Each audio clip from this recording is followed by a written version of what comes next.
dar khat tran ti khania dar khat le minute song panga lo pel hret to a chuwang chuan bul han tran don mai la thain ka hria local tur te chon local zom zel tur anga ila pathian thu te kan chiara hun ser te kan man so ma in thu matlem kan nei ma sa anga voina hianin Inkhawmpui pa nga yang tak tak kha ani thei chi alo dewa amai ro chu he pathian thu kan nam chan chuana le kan nam din chuana konga rilru le ti tak zeta vei tu te malak du tu te kan kal zel dan tur te in ron khoma ngai dan soi ho na hun te po ong thei tu ranga thap bi kipa voi khatalin mu khom na hun nei tha ti na tranga he hun hi lo chuak ani a chuwang chuan voina po hian helaya thu soina te atlang pui kan zo nuwa kan za in soin ho na hun kan manganga ka he pol anga Mizo nam Inkhawmpui kal zel na turata na tha kan ti te malak na turata na kan du zawng te soina hun kan mang tura nga ila tiang chuan kan za in rilru lo seng sa ila tha in kan han thria a chuan voina hian nula kerolini pathian la min sak sak turin kan han soma min rot ti lotlin sak thei dona kan lom hle ni ti chuan kun kan mang mok mopanga hei chak lo tak tak kan nia maro chu ke mani chak wang ni lovin pathian ina min hun na hi setana hian a thik hle ni ti hriata chuwang chuan mani chungkua be na te chungkua tang chau lo po in mani to ka hei kan speaker te pon nia do dal ni tam ve khop maya rilru hi peng ve na sa khop mai ni pon lama tanga do na hi chu rinai takin me na an thak thiam viau in kan thak thiam tlang viau le linga maro chuma ni chen pui te nge he na tanga har sat na setana naron ir chhuat tir chang te om ve thina chuwang chuan pathian in a phur tir ate hi kan tong trai pui a tu hle ni ti kha kan soi du a thanem ngai takin min tong trai pui thin ro u kan speaker te hi tong trai pui thin ang utin kan som mol chewa mi hring ve tho kan ni box ya ta chuan voina karil ro om reng pakhat chu kan ron kal phei pa in kani nen kan ron kala karon soi mol mol am to ra po pathian mi man du zawng te hi tu te nge ti hi ka ngaihtuah thina bible pathian mi man mi ro pui kan ti ho zong zong te po hi mi fam kim tu man om lova ma se pathian mi man du chu rilru put mang dikhin ni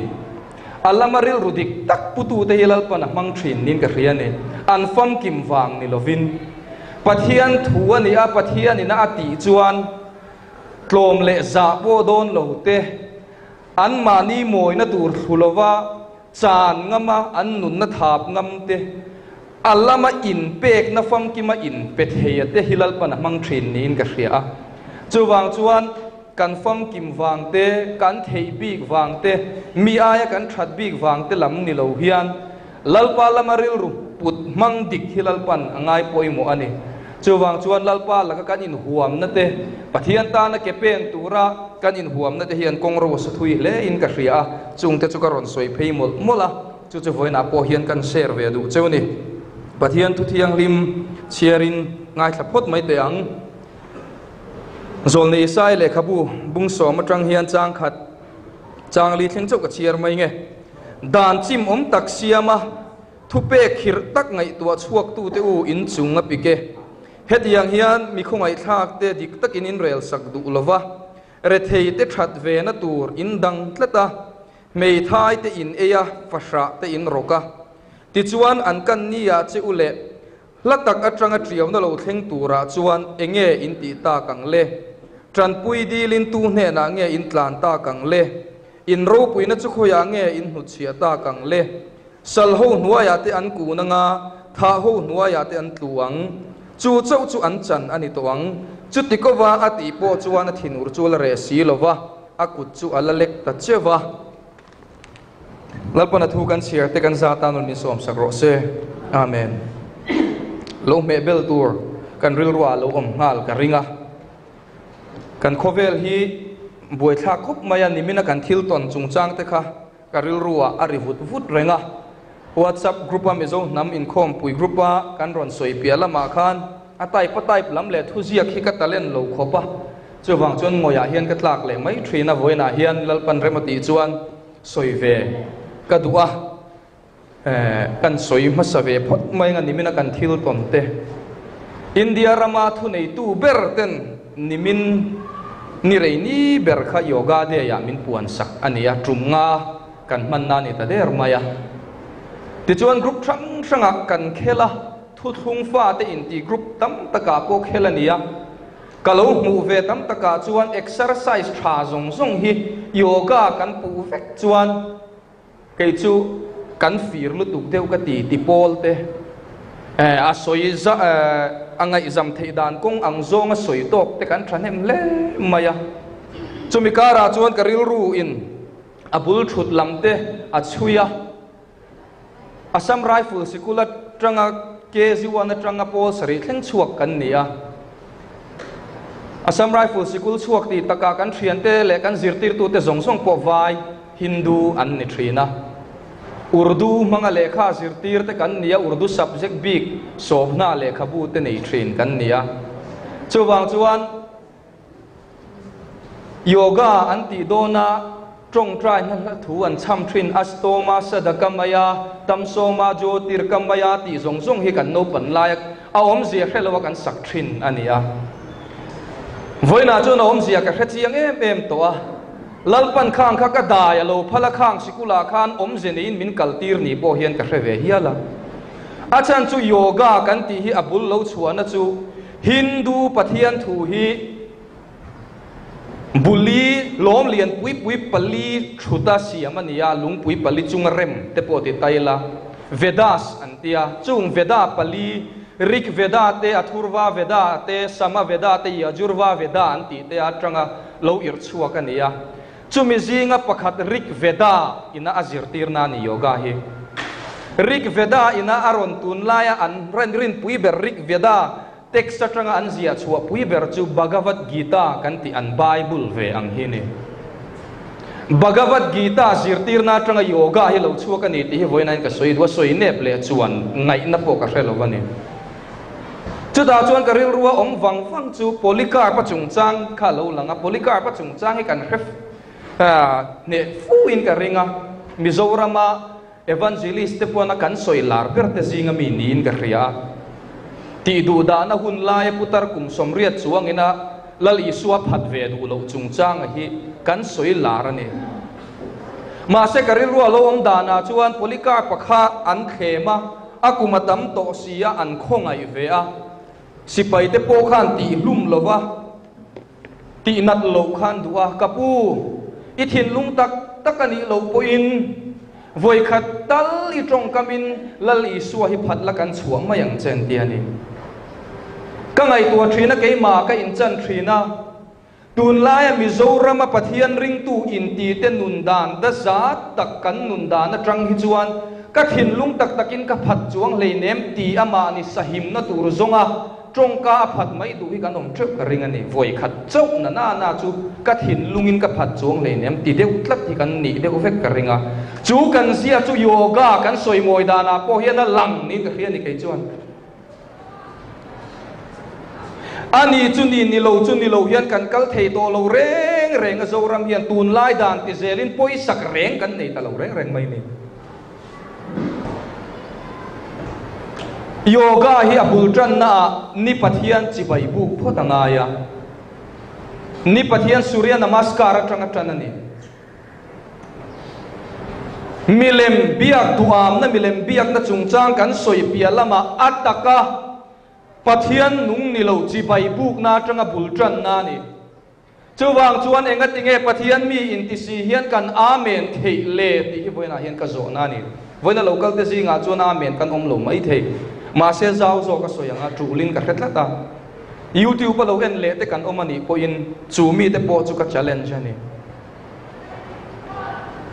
enga nge Hindu Pathian biak na Rik Veda atanga ron chua Rik Veda ina azirtir na text an ron la khom na Bhagavad Gita azirtir na atanga lo chua ni Pathian chi bai buk na atanga bultran astoma sa dakamayati te po hi om zia taka chuan khiat lo na atangin thu taka min suai lut la thimata enga min suai lut la thina ata thi theilo na min suai la om peace thamuan na ti lani an sak thina hi om man ti hi an vai pathian ming ko na ani abikin Sankar de fanti chongkor thin hi kan riam Himalaya tlanga omanti an pathian thilti theina pathian an ngai an ko na ni om shanti om anti fo hin riang om thamuan na ti nan ti to pa ni chu enga nge Christian ni si hian yoga chu kan na soi moi theile ka ti kan na ve kho mai ani mina pathian mi in ti thu thung fa in ti te trong moi lo ni lo se la thu thung fa in ti lem lo lem chan na khawvel la chenga ni na banga Pathian rong bol mai te chuan lo ti ro se ka poi ti hran lo ma se Pathian betak taka Pathian ne in thun som na tak ne ya ka ruat te po ina kan ngai thiam thei zel mai ka rilru atina tak se zetani chuwang chuan phim khur atula helaya thu kan tarang chia hian lalpana kan keini aberam te kan tlat na mun tur mun tha mun zim te min pe ahum halle aveng him lampang nilova adaza zawng le kan ram le kan nei chun zong po min lak sakre lo tu te ta na kong hong zawh zawng zel maya tun lai dan kan zawng hi kan sim ahun ka tikho mai piming te thu soi kan soi chong zokanga oil company ho kan lo chi kem ka khelo wa tam tak chuan kan lo chi to mai theya khi khum tung bula te po nge ni kha khom hing kan soi mai do na mun zawh tak kan pe an ver oil an zong an ver then zol bula te po nia kan hretrewa kan mu zo lo an tia an chua san le a ma se an bung ruwa zong an kalsan ani phul moi mule kan soi mai do na phul moi khuwa ki katlan tlang ve fova an in tlar pheina kong pui ina atlan tlang nung lam mai khu khi ngo tha em fekani a mu nom hi ka ti trin mau ringot ani lo thing lian pui hian ango khup mai ni chu oil ver tu tur company oil zong tu tur ten lo kalawang khan kong an sial ta an lai chereu kha feka chu ringot po chu ui to na kalain kan mu zo lo van tia an bung ruwa zong an kalsan ria an zuk sol san velani keini ro chuan phal takin kan ram kan pe kan ti chereu tir pia lama kan pe selani kan ngaihtuah thlen lo thin chu an kha rama kha kan pek chuan ram chunga oil zong po ka kan petelani ti lai kan hrelovani an mulo takin kan ringem satellite imaging atangin an en veka Mizoram oil tamzian ria chuta alai chua osam na bertura an ngai mun zela chuan an verani boka kan riata kan mulo engma kan mulo an ti hi kan oil ke chu ko oil lo aram chopa an minga an nei len thei huna an mu em ang ti kan ring tlatani ke ni chuan chuti ni si chuan ram leilung fa te hian cheng khat ma hlok na kan tel don lo chumi pia lama ram min nei sak to hi eng tika ma kan nei let le lo wang chu kan din hun turani chu wang chuan fin ahuna in ti tun laya mani nam po chan ngam lo pathian thu oi hi adoi zep kha ka at kha to ni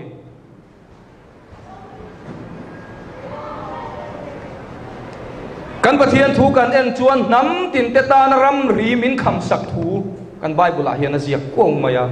kan om na chin tur kham saka ri saksa thabalal panada kan ni khawvel a hian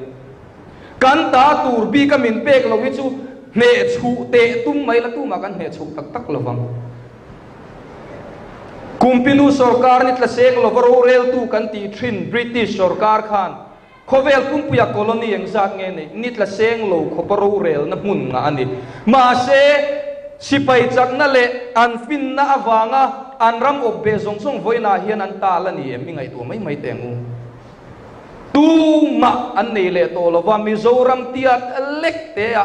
ti mai te ang ram te re te a tu na hian an le to ni khoi ma hilal pan ri min pek sak lo wa chuan mi va ne chungot the ani lo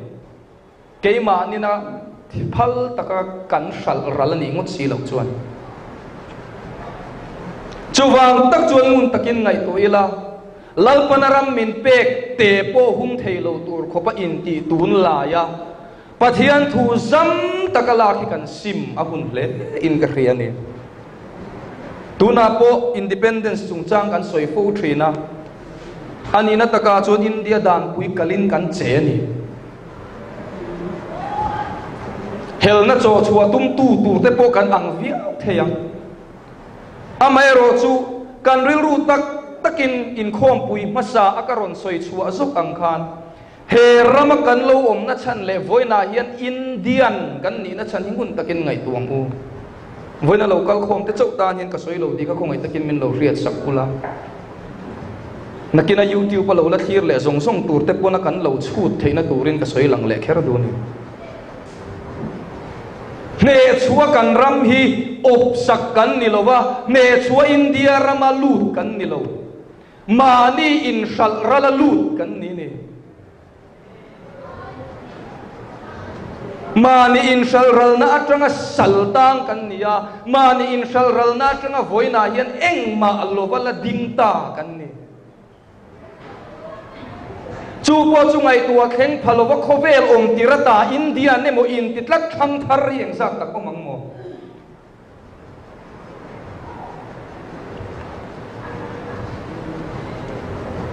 zin ngai lo zin nang devin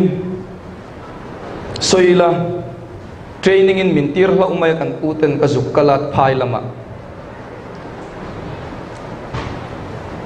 kumtina kan lekha zirla ka rilru om thina ni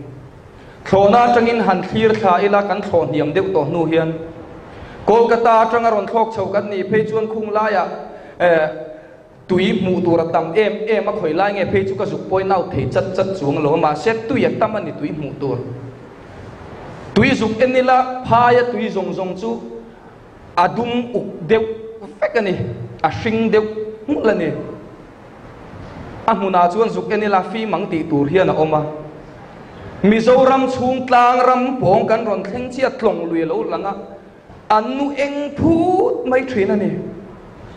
chu chuan ka rilru tilang em chu leilung luang ral hi ka ui ngoi mai thrin ani kan lei tha chung lang zong te hi kan ram kan mangai lo luata plastic man te nga ma kan ngai lo bol lo pai na chungchang a po Kristian ni na lang nia lo Hnam kan nia in kha da lutu lalpanaran tlat na mun min pek ngai lumia lo Kristian kan nia wangin kan leilung aluang ral kha a engui bik mai ni karil ruhi van na thin tak o lekha kan lo zir silvenial nual sia leilung in thua thi dan te hi soil kan ti chin thaina trona na man thei chin hi pan te chawani fit ni khat chawani chumi pialama chuan layar dang thua thip dang om le to chu ta chuan eng ang poin khai hi chin tumila nung tha theilo chu leilung pon lang a hang thaina that pui thin chumo uina nei mia lovin vai ho ne na an lei le ta tang kan tlong lui te mang hian kan luan thak ti ra hem mai ni chu tiang Kristian chu kan ni chu mo le bol lo pai thape ilo ma ni korabun mai thi Kristian kan ni chu mo le ma ni ran tlat na mun mangai lo lal pa na min pek din bak sak lo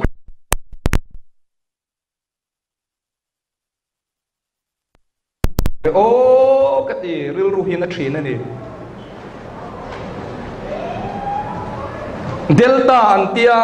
lui lo luang kara mual lo in siama leile tan siama Mizoram tanga leilung hang luang kha khan an nin bûtute tam tak khai an thara man to tak takin an ron phurlut le kan lei le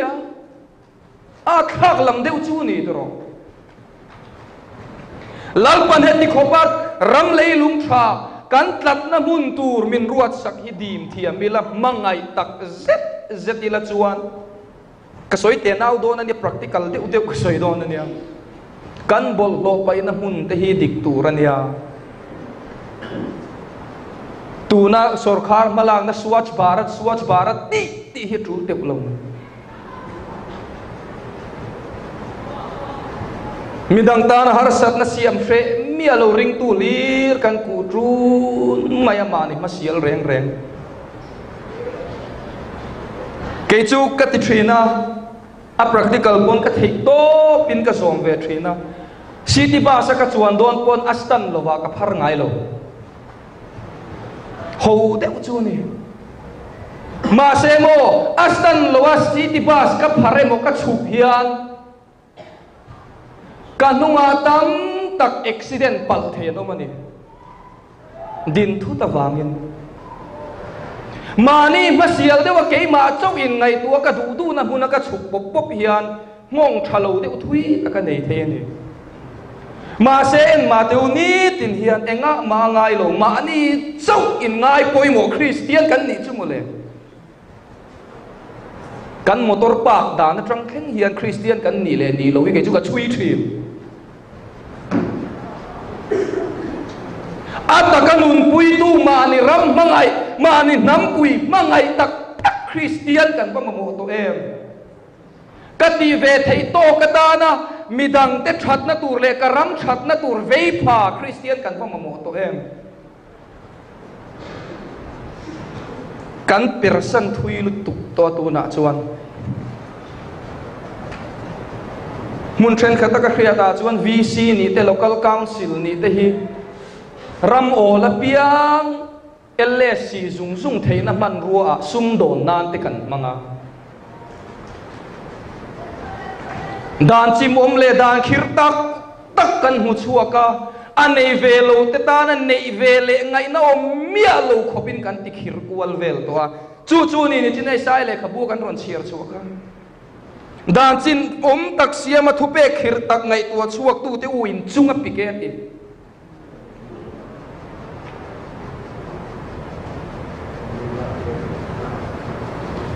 dor lian pui siam han tum vengot mai ma te utu na hian ai engpo ni sela kan nei chun ang hian cheng nuai som hian nuai som ni hian bul in tran ve te han ti don ngot te u Mizoram ate hian kan that chiat luata ai zo la lo chuan agency siam du mi lo company lian ho khuan mi pakhat ne nan pe chu chuan ka Mizo pui midang in an nei ve palang ka agency ni na hit ti in a company atanga executive ka anwai zatamin an tilungoi chara midang tan sum don na kong kom ya lo chutiang rama chuan kan chen mek hi aru langin a khing bo khokin ka soi don ka chui chiang a chu po chu chan ka zota abul pui ber chu asung dong lian te kan sual ngoi ni ran lo a company zokin Mizo mi pa chhor tla kan mulo anti an executive tur kha me chia chun ziom mi pa chu an khalo atan cheng singli singa kan senga mi pani pathum royan ngai sia nileng in zu an va ina an va thepo wa tlaya mumal lo takin report an ron pia company poisa kan chan zela chu wang chuan district tina tekhin nan agent thil pakhat agent plastic thuthleng agent lo ni ta sela ai zola chau agent an omang tuna hian lo chik ngat maru mundam ngami zong chu distributor ve kan niang achan chu company in district tina agent da khan Mizo mi pa mirin om chhor tla kan mulo an ti ani chu chuan enge hong ai zola pakthil pakhat cheng khata kan lei thei hi sai habul khuwa ka vo om thin na chuan pathum cheng nga ale ngai dai amai ni thil practical deuh ka soi don ka ti chu a ngong thui zia are thei ai zo latin an lei to ani chu mo le chu ro rel na chu lei nei lo ro rel na kan ti thei ang chu tiang ram amire thei a phur na la ina thilan lei na mana to si chuan churam tha kan ti thei em le churam chu Christian ram tak ani thei ang em le chu tiang ram ha chuan kan tu na hian chu wang chuan kamut atuya kanina kalom ngot hian mo ka thisen nei ve kanam pui hi tun huna hian harsat na nuaya rethei na ra be na omani ti hi aizol tal hian har phut teng umiang i mangai teng umiang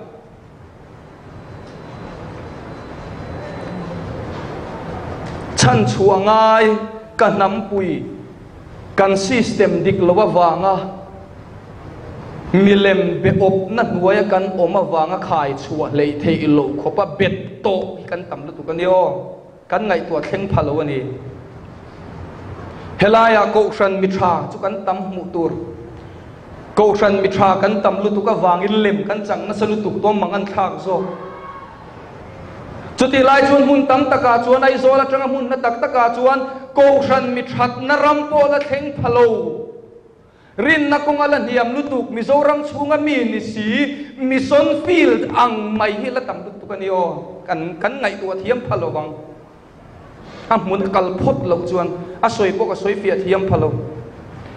amingin ko khan pakhata ni ta sela kha ko khan suai tu ni kherlo ma se kha ko khan loi ve nen khan pon lama inti thiam lo sela ko khan tanga pem mai du chuti khopa ko khan mi that na rampo la zo phalo kanom tremani kan van in pharual lo tak em phaman rual lo tak em chuti ang din hunakan din mek lai chuan nang le kei lalpana amudir veriai ruai si ate hi om mai thei kan ni lo ru tak le nget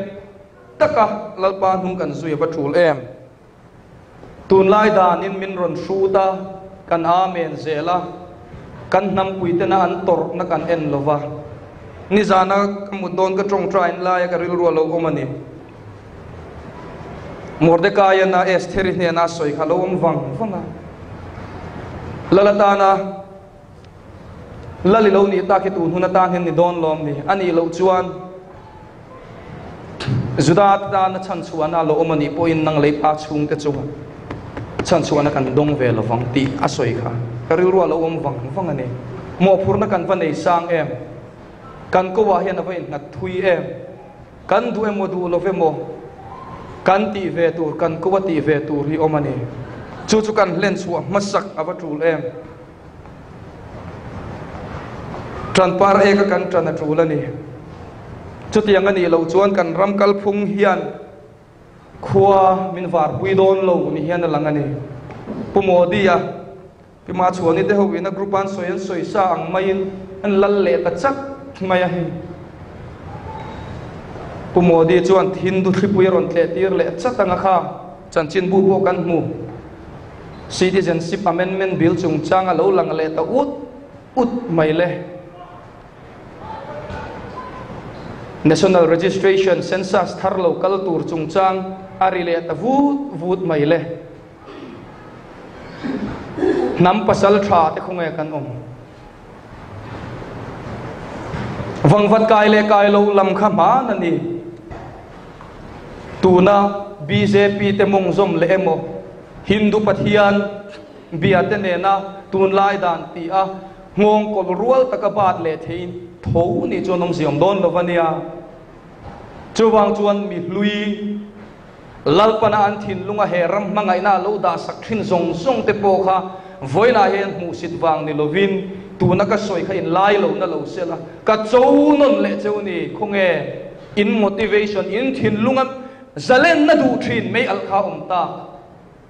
lo har le ro se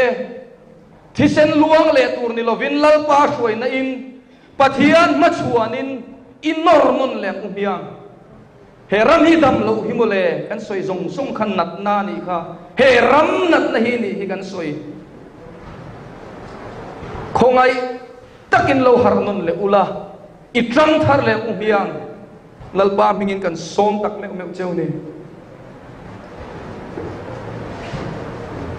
lalpa rem ruat an ya kan soi sel the chu omlo amma ero chu kan missionary masaten sap nun zia Pathian chibai bu min zirtira sap nun zia a Inkhawmpui sap nun zia Pathian choi moi min zirtira ma ni nam ni na kan musita a zo tria kan ti chuan thil thing soi na ture mo kan ti tlat to a ma se boina hian kan din chuana chu sap ang ni lovin Mizo ni nei na ni lalpan min tun din na du ni chu wang chuan Mizo ni izak lawang wo lo ngai thatu YouTube pa mi zong song khan thangkura dan taka sa pa kalo piang lo hi ka ba in chhir ti sot lo lalpan kan ni na tur dik taka Mizowin min hringa Mizo rama min da Mizo ba kidam chungin kan ni don lova Mizo ram ba ki leilung ka ta ti tur kan ni don lova nia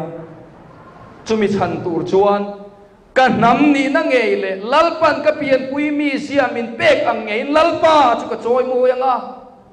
Mizo sia ngei in lalpa rong ka bolanga min ka fak tur ni don lo mi kan soi tri na kan shet theu mai thei kan khuang ni zai te hi khawela hun danga nenom lo kan ti thin hi atonic sulfa ada dik the ni lawa staff notation ada dik the pon ni lawa Mizo khuwa ka adik kani hei ba hilalpan Mizo te fak na turatan hian ashan pa hi hei hi vaziru min ti khan chuang lo mai the sin enga nge kan mu sit thin musita tan chuan a wi om lua e apetu lalpa kan za lo ti na kang ai tla train pe chu khuang khat lai samia lo ngu ti na lamani lo wania ma se khuang khat chau Pathian biak nai mo ti in zirtir nei to ro se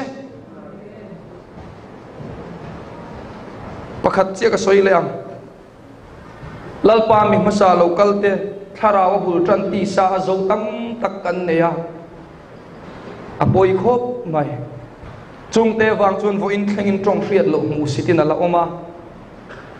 unaw UPC te ho zong zong po vo in thlenga WhatsApp thlenga fiam thu tho na ber kan ni na chan hi ni a alo hrinta ka chu akara bulem an lo tro ve boka Pathian na tong hriat lo apek tak tak ni lo phua chop tong hriat lo le mani so bel emotion ti phura sutang ngong la kan lo po lo boksia chuwang chuan voina hian lalpan Mizo te hne na man ruam min pek tharau mal som na min pek tong hriat lo ram ti mu sit alani ta rengani ma se ka thin lunga lo lan be thin dana chuan lalpan man ro dang min peki atum lo reng si hi boi thak lai ni ape ka te hian ani na turanga an mana ani na turang takalalpa minga an choi moi thiam huna kan ramin ala that puyang chuwang chuan lo musit ve ngot tur kan ni lo tong hriat lo ani to a beng khep ngal kan omem YouTube lo ngai kha te pon lo ngai kharo hi min tong hriat lo lapuyaron sanga wanga beng khep ngal kan omem tharau thil pek zinga tharau te khiat fiat theina pek kan ni a adik lova alemani ti lalpan min hriatira ni lo chuan ngoyang che adik lo nge lo ni pon hriatir kan ni lo chuan ngoi ngamang u ring tu ukil kan ni na tang hian I chukang u jat se mo in titlat kan ni na tang hian I chuk to ang u lalpan man ruam man turata na min pek chu lalpan tlinga ti chuan tlinga ni mai nang le ke na du than thian ani lo aming ka soi lo wang tue moni in trong hriat lo ka thian pa ne nan donga kan rong bol pui thin te zinga mi a thian pa ziak le chiar po thiam mu mal lo mà nên mình giặc thấy trọc giọt khan sạp trong phiệt lâu đông á trong phiệt lâu trong reng in ti tral mà môi em mấy xia anh ấy là trong phiệt lâu đó là thinh râu bùi xia anh ấy lệ khát hiểm giọt rilru đâm thấy lâu vậy này Pathian này nào vui này mà sẽ in một chuộc testimony soi trăng cái soi chọn này lalpan te khirh na pesi lova kharau thil pek te hi chuwang chuan lalpan min pek to ka hian Mizo bo hian lalpan min pek ngai lumai hiang sap ti dan kherin lalpa biak e hi sun simangu biak e tum hi simangu lalpan min pek mang hian be e yang u kan chon ping tring treng kan nar is u thel phok ang tak ne hian lalpan moi min ti ber sap an khirh tul lo Korean an khirh tul lo lal parong bol tûrin lal pa mangai ni tur po hian pakhat chia ka tingoro ka peng le lok don min lo thiam le lok ru Pathian min din dan kong kan hlubzia hi soi le lok don pastor Rick Warren le khabu khalo chiar ve to kan omem purpose driven life a khana ziak chiang khop mai khami piala ma khan karil ru ko ti hian alo fi ave thin mitin mai hilal pa hian abik taka du taka siam kan ne du sak bik tu manelo zopazia ka te sam zia ka te min shrila kan ru rel pakhat malo male nu chula siama kan om ma tanga min shriani mishring ten an che suala an lo rai ta a so na pa yan tin ti te po hi mo Pathianin khumi khu an chi pani khu bel kho mila chutiang mi hring unique dang lambik tu ma chi ang pu ve lo tur mi se khan lakalo piang chuak don ani ti a khria ta wang chawalo piang ani Pathian ka fak thiam dan ang hian ka fak thiam dan le lalpa la ka moi dan ang chia moi ve hi khawvel hian tu manom lo nang po Pathian i fak thiam dan le Pathian ta na i moi big dan anga fak thiam le moi big ka Pathian min muam midang tu manom lo lalpa ta ni na big tak thevin kan lu big thevani chuwang chuan ka luin ka moi ni ti lang mai khan lalpa ta hian ami maltin te hian kan moi kan lu big theva mani point ngai lu lo khopa lalpa min siam dan ko du lo khopa sap an tum te lalpa min siam tu za lo na ni nalutuk devem tile tol mai kanar po ping dan zong lalpan du takamo ti dan berami pe kan mi wono kasam koi dan te lalpan mo ti dan berami pe kan mi khring chia hian tluk le ding on sing chuang te meu chi khang a oma chu mi zinga pakhat te chau chuan chi le chi wa in sui zom hian mi zia siam thin chromosomes kan ti kha chuwang chuan mi mak ta duai sing chuang zinga ka mi zi ang chia pu thei hi pakhat mu chu thil thei lo thu kan ni chu zom fian thel ang mai in ang kan ti phir kan ti po hi zuk dang lam thata lalpa nga ya chuan an moi big threwa kan moi big threwa ni chuwang chuan midang an tumatran lak te po hi tu te tan po Mizo Hnam tan chaulo po chu generalin as a whole in lalpa za lo na min siam tu laka lungoi lo na lantir na maya lo ni chuwang chuan nang le ke phei chu a khan bi ka a ming putura a ai o bu lu chu tu tur hun nu nunga khawvel chan chin thril tu tur a ruat big nam Mizo wa le ngal lal min lo dina kachan ai le kachan vo lu zia shelova esawa ang maya shalral tu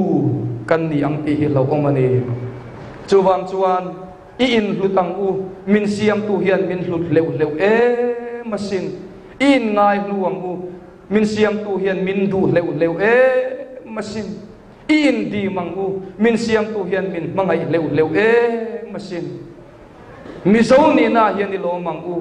min ro chin chun tir tum tu hian min ron suai na hi a thuin voin kan khen chin thleng po hian kan nam hi alo en big leu e masin heti khop pa kai shuai na le aven na a en kol na le athur bing na dong tu Mizo kalau ni thei hi kawan ne ya ka nei chun hi ka humanga keima nge po hi Mizo di na hian ka lunga oyanga ka lom don ani ti in rilru isiam thar leng uti in kanin fui ani thu kan han soi bel telal pon kan zat anmal min som sagro se amen Pathian ma ku nin trong trai yang u olal pa chung nung ber kan pak le at se Pathian nung leng kim ti thei ini amen hallelujah hallelujah amen lalpa har sat na sang sang te mang an na sang te buai na sang te kan ngaihtuah thiam le ngaihtuah thiam phak ba ka tringin lo thing thina ma se lalpa nang chu lal ti kherai ni a lal du fira ini a lalin ti lala ini a idu dan le itum te chu lalpa tu thak ruala ni lova ka harsat na le ka lungai na te wang hian lalpa ithil ti tum chu thul itum si lova lalpa voina po yani mi te kan local khop ma harsat na kan tok new never musit kan ho new never fia in kan oma en kha kin kan oma lalpa voina yani ming kan lampo hi nui zat buramin chang tam takan pokan ma se lei thil tum chulal pa chu mi wang chuan nangin tlol tiri tum si lova chuwang chuan kan chak wang ni lovin kan thei wang ni lovin i thil tum chu alo lotlin theina man ruata na min man ve du awang mai sawin kan lo pen chuak le ni hi kan ti thei te hilal pa ke ma ni lama trangat in kan khirh chuan ava be tham em keimani nge po hi tuam dam ngai fo thin mi hring kan ni a keimani nge po hi lalpa dom kan ngai thin mi hring kan ni a ma se lalpa nangin tlinglo mi hring te bok chu irong bol turin i thlanga yai o apalai turin i thlang thina i mangai zo ram chan chuak tur po hian voina lo kal te hi lalpa imita chuan kan mo yang ti kan ring tlatani keimani kan in hriat ai min hrethiang ta sa chuti chungpo min thang ta sa chulalpa voina hian i tharau thiang lim kai hruaina kal zel kan du'a min puila kan ma min hruai sakla kan mamoeng kima kan bula dingin kan ma hruai tlatang cheo i khongoi na kan nge na ni kan thiam lo zia le kan fin lo zia te kan hoi zim zia te keimani kan in hriat ai min hrethiang nima selalpa kan harsat na ay lian zok Pathian i omani ti kan hriat awangin kan lome i ming kan paka huai sen takle tuar sel taka zui zel thei tur che in voinai kan mamo tharau cho in mitin te min chom leng che i khongai ni min chandam tu kan pai suam min kan di le amen walung du ve pima chuani kan som masa anga lo in ring don sela ma se nula keroli ni kha kan mutte chuak palange an audience lam kha zai turin kan som masa photanga lapani nei thei donin kan han hria a nakina pakhat kan som le tura anga ila nula keroli ni kan som masa anga pakhat asa anga sak zawh pima chu ni lo ding tlang mai sela thange Amen.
lai te chu ka rilru a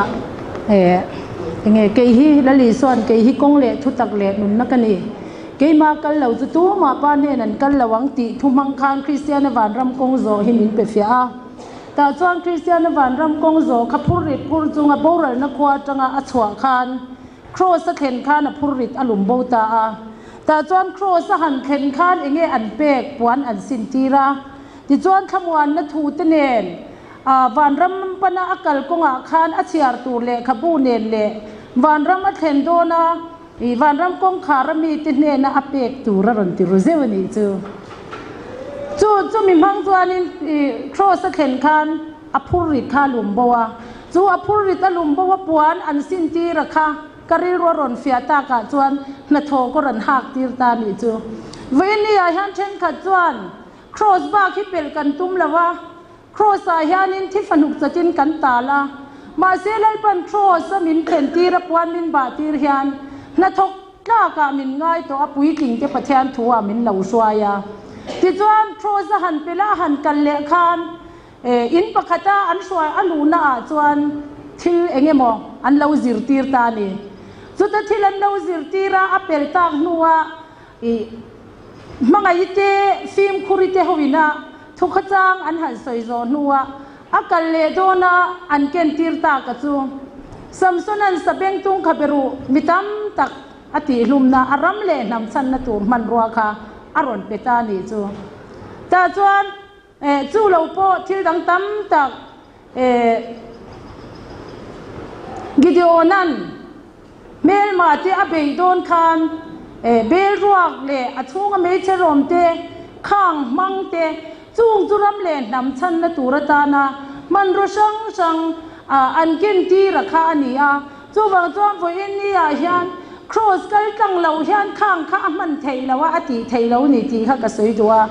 then khat te sha ta na chuan chandam na thu po an soi lawa ni ho hi ti te hian an lo ngai deuh thin ani ti kan siat khan khai helai thu khamiron pe ta vat ani chu kha tuwa khan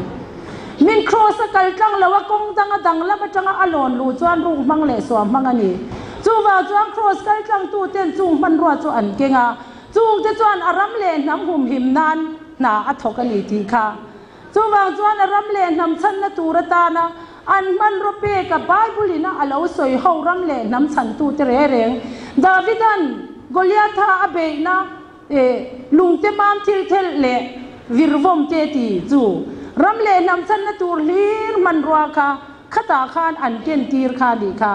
chuta chuan za na ko na han thleng ta a za na ko na han thena chuan setanan alo ma chon ta chi ani setana chu a in ti moye me ma sangha phulip te tiang khan a ketin te kha muke savom ke anga te mani khatiang te khan ama a khan a in ti moi nan chia khan sangha phulip mang aba ka chuan mu savom ke tina ti nge khatiang khan ra thak tak tak kha ama khan a om ta ni chu ta chuan Kristiana nen ananin be ta ka khan na satakin anin be ya Kristiana po achang chuan atlulek klek thin abe dong ve tre thin ma se akir le don chuan anung lamak chua san ram ka boral na khwa ani to sia chu wang chuan malam pana akal kha ngai tatla mai ni ta chuan thei to pin setana chu a han be le ata chuan setana chu a hne ta abo enge setana khan I abo betre thin ani ma se thumai la ka thau leng ka mel ma ka chunga hian lom suati voini a hian mel ma ten min he do na kan shat lai hian tran kan han kho le anga chuta chuan lal pan min ti chakanga mel ma ti an lo tlan che thi ma se khata khan lal pan mi pek fia le ta na chuan khata khana kal do na khan mun nam te thal te an ken tira amma a om pho an hak tira anung lama chuan engma an da lo ni chu wang chuan mel ma hi hu chon tur kan ni lo ma zong a be tur kan ni chu ti lo chuan kan nung lama changin min ron kap mei do min ron be mei do na ni chu huai sen angai ni tun kan tlan na ram hi ti kha ron fia te em ma chu ta chuan in setana an be zo chu an kal le do na thina him kor ruam zo ta ni chu do na na thina him kor ruam an thleng chan tir chu angun nam te fe te kha man la tul ta kin tia aken kha an kal dona ken chi o zawng alo ni ta lo chu kan ma thopa kan kal na ko nga hian lai pan kan man ruwa tur min khak sak hi sia thia ma lo ngai angai reng helo man thei mi alo ni ti khamin han pe fia le ta a han kal dona lungai na tir dup ti taka akal ko nga lo zin si a mi trap thom te rum thom te phung o ang pui te khatiang khan kha gom kha ake a han rap china an khai le ara le tur po hi a mu mang lawani khatiang ko pa kong si om le kong zi ma chuan ngun nam le thal khak ama ti buai tu kha lo ni le to ni chu ta chuan ngun nam le a thal chu ada ta a tao thong em in phim khur takin he ta phim khurite mangai te kha man ngai ta ni chu phim khur thia mi te khamo kan kal le na tur ko nga hian phim khura vangai em session hi bahar em ama ole se ta no po se sang to lo khopa ama atang khan ri lo chwak ve voi ni a hian sin ngai ta ni chu ri tam ta lu tuk don min bei tu an tamanga kharau mi po khawvel mi po zawh kan ole kharau tiang lim o po kan se sang lo mai thei chu tiang khop chuan hun thim kan dai lu don ma se hun thim kha eng tin nge adai chwa ti kha khata kha na kala mi room thom te trap thom te asia ma se kha nga atlak ve lo na tur ta na khan angun nam le a fei man ruwa kha ada ti chuan akal ta chuan akal ze la ato pa chuan lat taka mi au thom aseta thi na him ko ruam zo ma ila thil chalo reng ka lau lawang nang ka ne nei om sia ti au thom asiat kha a han en phei chu rin oma lo ni chu rin om na le na kan kal zel chuan vo in ni a thing kan ti hi kan pal tlang thei do na ni ti kha chu wang chuan lai pa na man romin kha ki kan in khak thiam zel chuan lai pa lung kan ti o ya lai pa thu anga kan kal chuan thima khan kan kal tlang don tlat thim man ti a khan mo voi ni thim kai ni na kan ti lo thleng tu ra kan ngai chu kan zol nei te soi kha ani a adik lawang po kan ti lawa a thleng lawang po kan ti lawa thleng ngei tu ra kan ruwa ta wang in lalpa ilung kan ti oi chuan he ti em lo deu hian i mangai ta kai siam te kan boral so i phal do nem ni ti in lalpa lung ti oi tu ma voi in ni a mani phak to ang le pathian in min pek anga ke pen kan ni a chuwang chuan lalpa ngen tu pa thim rim chu nu ina amo afa ina mo ti lom tu ma ati na chuan alung hi a oi ve thesin tlatana katiyang ati po hi ati lo le thei tlat athu oi tu te ne na chuan katiyang kati po kati le lo ti lom bible po om ve kalom kai ni chu bible mi hi ni kan en tu ra chu ni kati lawang ati po min thu oi lo chuan in ring man lo ati le mai thin chu bang chuan vo in ni a hian he ram le nam hian lai pa lung hi lo ti oi lo thin ma ila ma se lal pana ami ruaten lal pa lung ti oi tu ra an kar ngat chuan Lal Isua mi pakhatin khawvel a chan da mang khan ama do tu te le ama soi che tu te oi mi lo tu te ta na po adir sak tho ang khan voi ni a ka pa ngai dam ro an thil ti hian selawani ti Lal Isua khawvel a chan da mang khan ke ni helai Mizo ram te zim te a kan bo chia na te ngai dam tu ra pa au tu he ki zat kan ni chuan pa hian min ngai dam don lo vem ni ama ero chu fa te chu kan that du chuan khoi bolaya te chuan enge zil na te po kan tongang kanin bu fia theina turatan kanin sia thiam theina turatan vau na te po kan tongang abuak te po min han bua ang ma seng pa min mangai tu hian ami te hi kan bora la phal lo kei ni lo hi fo india hian lunga na anei si lawa Israel tinan du lawan nol mu van lal reng ro pial ra lung lu ka charta ti in helai huna Israel te du lo kha ke nin kan lo chan to siam chuwang chuan awa vai na khwa atana chuan juda kha tok to judairam kha tok to ke ni chuan kan wa vai tir to lo ang ti in voi lia hian helai lo kal khom le mun sang sanga kan una om ten Lal Isua wa vai tir lo turata na kan thei dan kan ron tho kho mani ti kha chu te chu kan soi ange tong me ro selal pan kan zatan mal mi som sal ro siam ron suina enga tang khan toi te kan clip le te ang mi pakhat kan tho pui te jinga mi pakhat chuanin thim thua ni soi tu te hi in rilru chhelu tu tia mani chau dama midang zong thupek tûrin min duwa min tia kan fiam thu ti takin kan nuya maro chu thui taka soin ka ria akha khan chu karil ro lo om chu tuna Mizo Hnam Inkhawmpui kan tina kan malak da na hi tuna pol ko shan te malak dan turni om tak hini hian ka thina ni zol nei ten thun soya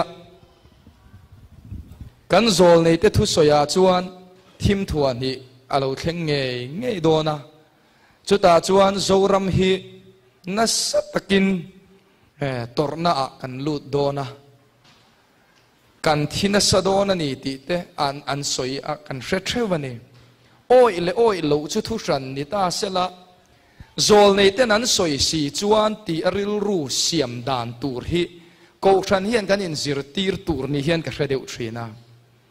tuna kan ti dana hi chuan thim thua ni chu soi lo thua sari pok a lau lo sakol ai chon lukol ka lau ti vel mai khania ma se ni na taka chuan lalpa zol nei ten an puanga ataka lo thlen don lo kan hresi lova an soi ang hian lo thleng tak po ni sela lalpa ko hran te chu a chan him tu zol nei te tongka boka a soi chhuah lalpa mi tak te chu an hi manga ti zinga hian kan tel nge theina tûrin tiro u kan Pathian biak dan te kan Pathian rong kan bol dan te hi tun aya na sale zual zok hian tran la in ti thiang limang uti mai om tak hinia ma se thim thua ni ka lau lo thua sari po ka lau lo lukol ka lau zok sakola in ti zong khan kan la tat mai ni poi de umai chu thim thua ni alo thleng don ti kan soi chungchang zong kan zol nei te soya po hian Pathian mi te tan chan him nan soi tel zel sia ani chuan thim thua ni pong tong lau lo ringot te kha chan him an ni don bok si lova alo thleng tak vai ani chuan lalpa mi te chau chan him ani do an ni don sia lalpa mi ni in zirtir mai om tak hinia ma se buk thelin kan thel me kawangin lalpa mi ruat ten lo ding chuaka Mizo Hnam Inkhawmpui ti in ming te hanin vu ave lop in voina hian lalpana min chan hima kan nam ta na athuruat le akong ruat te chu rap thak lutuk nilova angai dam na kan chan thei emo engemo ti tala aza ngai na kan chan thei be sein lalpa lung ti oi tumin ke kan lo pen tlang ta ni hiti kha kan ron thual vel edu ani nula kerolini som le phot mayang chuan piming te lo ding vele sela thange nula kerolini som le ngale ima kan lo kun hian kan dir ngai thang che tila Pathian phang le chon moi na kan sange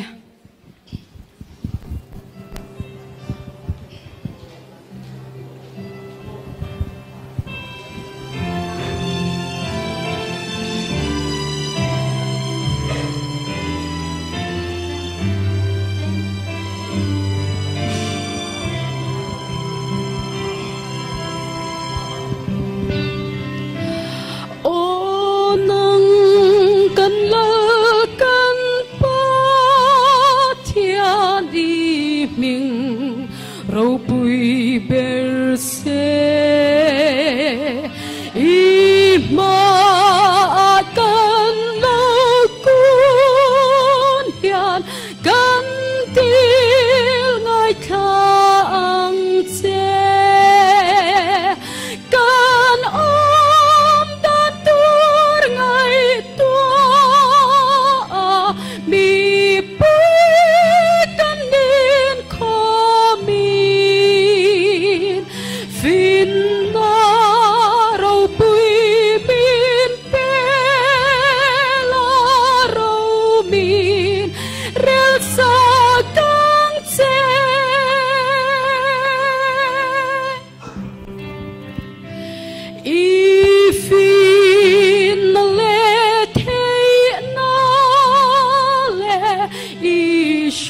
ai na lo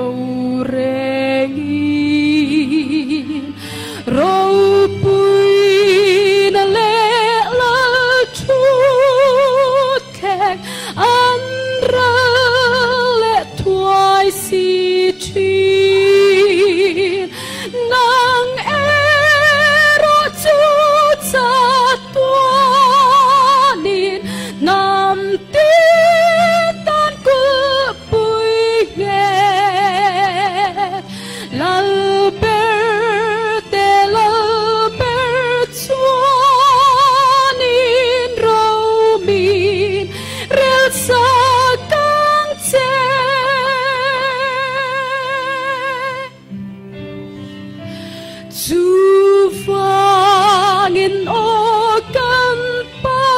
Pathian hey